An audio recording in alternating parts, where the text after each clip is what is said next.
di Batam ya. Bob Nainggolan, CP yang Movement Batam 3, Regina Susimata.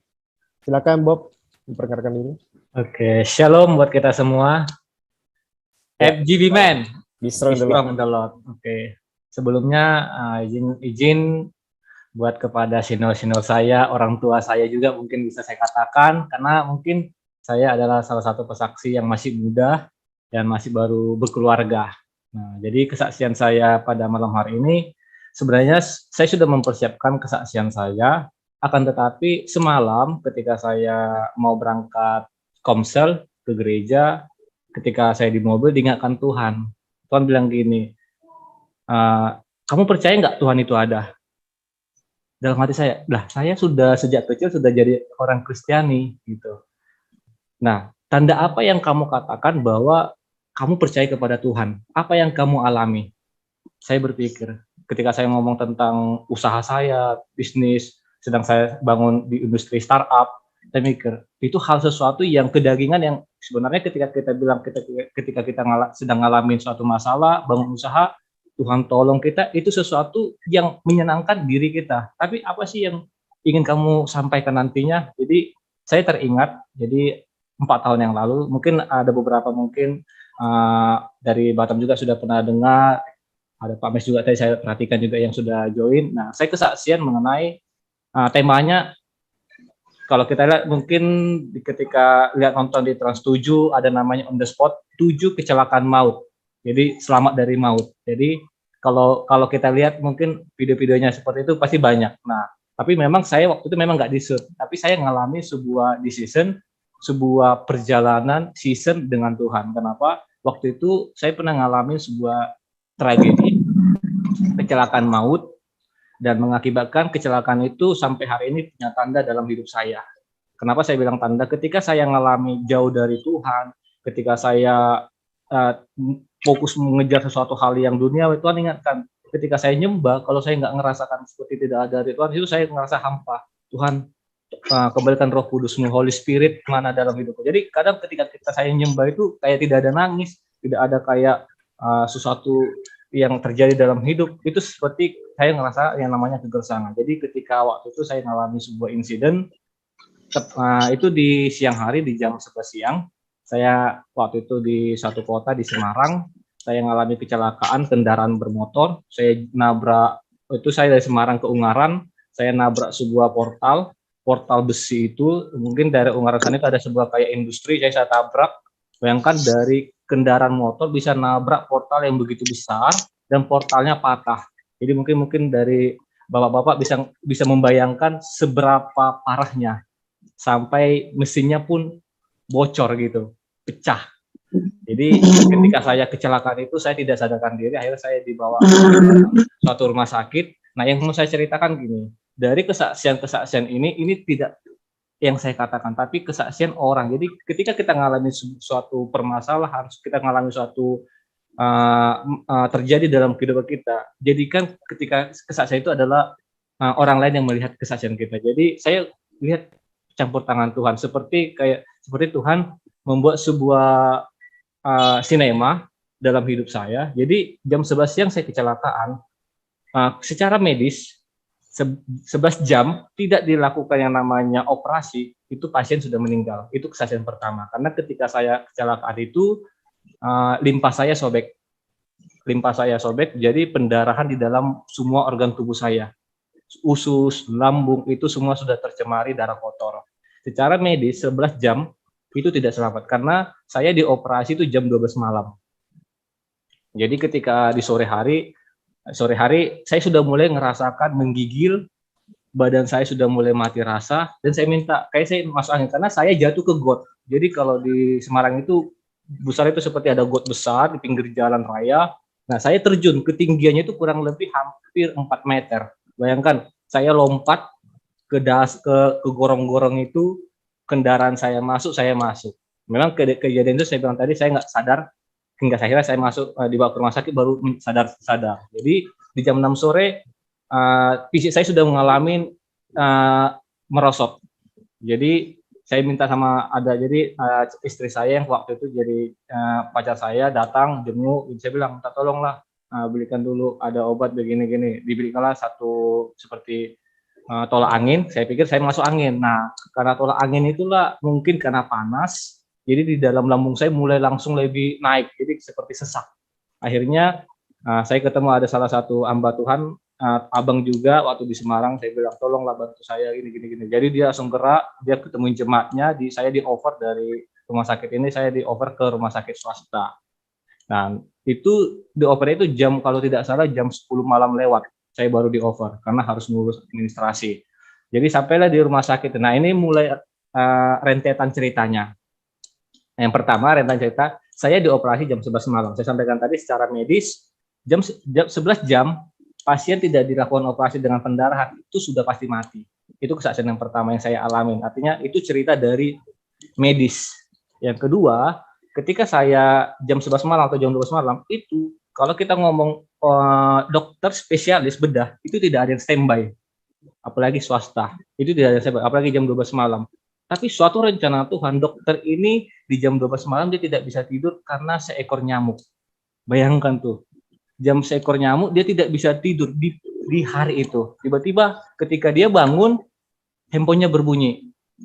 Dari rumah sakit, customer service-nya atau bidannya nelpon gini, dok, ini ada pasien darurat, minta pertolongan. 60 juta memang kebetulan saya dibawa satu rumah sakit di Semarang, itu memang rumah sakit swasta, tapi yang pemiliknya itu orang Kristiani. Nah, jadi, wah ini kayaknya kenapa saya tidak bisa tidur, kata dokter itu. Nah, yang cerita ini dokter ini kepada saya ketika saya sudah siuman. Jadi dia merasakan seperti Tuhan itu bekerja dalam hidup saya. Jadi dari dia datang ke rumah sakit dan dia tidak tahu ketika susternya bilang hanya butuh cepat karena ini urgent ada pasien. Dia tidak tahu pasien ini sakitnya apa. Nah, jadi ketika dia sampai ke rumah sakit, tahu nggak? Dokter yang datang ini spesialis bedah tulang.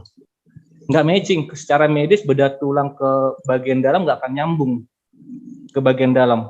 Jadi, nah kebetulan di malam itu juga dia telepon temannya dari Jerman, seorang dokter spesialis dalam, dan kebetulan itu nggak tidur. Jadi ketika ditelepon, temannya itu temannya ngangkat. Lalu kenapa gini? Jadi saya adalah salah satu, ini mungkin nggak disclaimer aja, mungkin tidak perlu contoh. Jadi salah satu saya pasien yang malpraktek kalau bahasanya. Kenapa?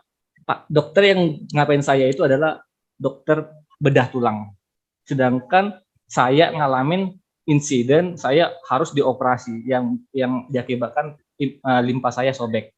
Jadi di malam itu ketika dokter temannya dari Jerman tidak tidur, jadi kayak skenario itu yang pertama, dokternya tidak tidur karena seekor nyamuk. Yang kedua, dia nelpon temannya dan temannya itu ngangkat di malam hari itu. Jadi malam hari itu lah saya dipraktek. Dia bilang, kamu bersihkan dulu darahnya, setelah kamu bersihkan darah baru kamu timbal. Jadi seperti ada daging yang hanya ditempel ke limpahnya. Tidak perlu kamu apa-apakan. Habis itu dibalut kembali seperti semula. Nah, ketika setelah operasi itu selesai, nah yang lebih fatalnya lagi, biasanya di rumah sakit itu tidak pernah yang namanya persediaan alat-alat untuk operasi. Tapi entah kenapa, di malam hari itu semua alat medis, mulai dari gunting, mulai dari apapun itu semua tersedia. Karena biasanya setahu saya pun tanya juga, kalau orang mau operasi, itu schedule dulu. 2 hari kemudian kita akan melakukan operasi atau 1 hari kemudian. Nah, ini di malam hari itu bisa dilakukan operasi bedah dalam, dan yang terjadi itu bukan operasi seperti yang harus dilakukan pembedahan, ini karena terjadi insiden kecelakaan. Nah, itu. Jadi yang pertama itu Tuhan selalu tuntun. Jadi ketika saya siuman, satu cerita yang dokter itu bilang ini, Bob, saya merasakan penyertaan Tuhan dalam hidupmu.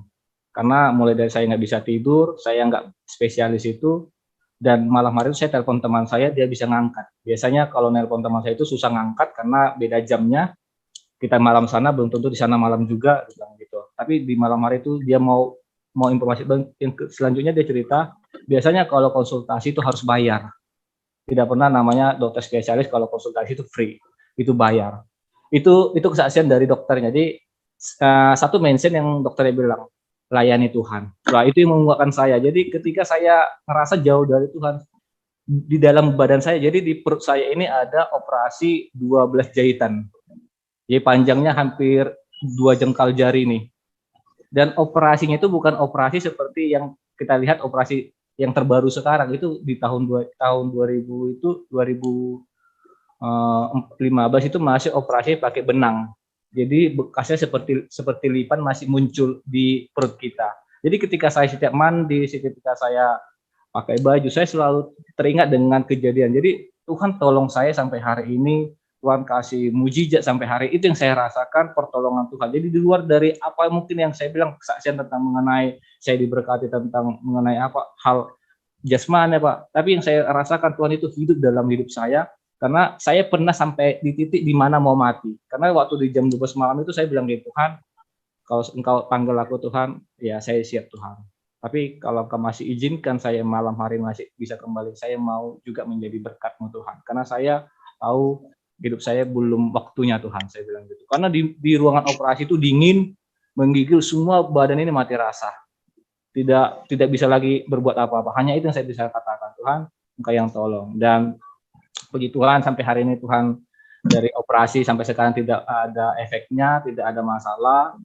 Dan sampai hari ini Tuhan percayakan, dan ya diizinkan juga bisa join di FGB MFI khususnya di Young Movement, semakin berkobar-kobar melayani Tuhan, semakin giat melayani Tuhan, karena saya percaya hidup saya adalah bagian dari perjalanan Tuhan yang telah nyata dalam hidup saya. Itu mungkin kesaksian yang bisa saya sampaikan pada malam hari ini. Tuhan Yesus memberkati. FGB Men. Thank you, Bro. Oke, Pak Fidel silakan untuk menambahkan. Iya, Pak Joni. Wah, ini betul-betul spesial ini untuk yang ketiga ini. Bro Bob ya. Selamat malam Bro Bob. Ini kesaksiannya amat memberkati loh. Kalau kita lihat jadi tidak kalah hebat sama dengan pesaksi pertama, kedua, dan ketiga ini. Luar biasa memberkati kita. Ini karena kita lihat ya, kejadiannya ini jam 12 malam loh. Pak Joni, jam 12 malam ini dokter yang tidak biasanya begitu peralatan sudah lengkap, ini sudah disiapkan. Tapi apa yang dokter katakan kepada Bro Bob, ada penyertaan Tuhan. Ini 100% ini mengimani kita semua, mengimani kita, dan kita bisa mendapatkan berkat dari sini, bahwa setiap pokok perkara dalam setiap orang-orang yang disertai Tuhan, ya pertolongan Tuhan pasti tidak pernah terlambat, akan tiba tepat pada waktunya. Dan saya yakin di sini ada ending point-nya ini Pak Joni, bahwa Bro Bob ini dengan disertai Tuhan, saya terlalu percaya dia juga akan menyertai setiap pelayanan-pelayanan yang ada, khususnya juga yang ada di FGB MFI. Layani terus FGB MFI, Bro Bob, Bapak atau Anda atau brother sudah memberkati kita semua di sini. Nanti akan diedit kesaksian Anda, dan ini menjadi berkat bagi kita semua. Terima kasih Pak Joni. Ya, thank you Pak Fidel. Oke, mari tepuk tangan buat Bro Bob dari Batam.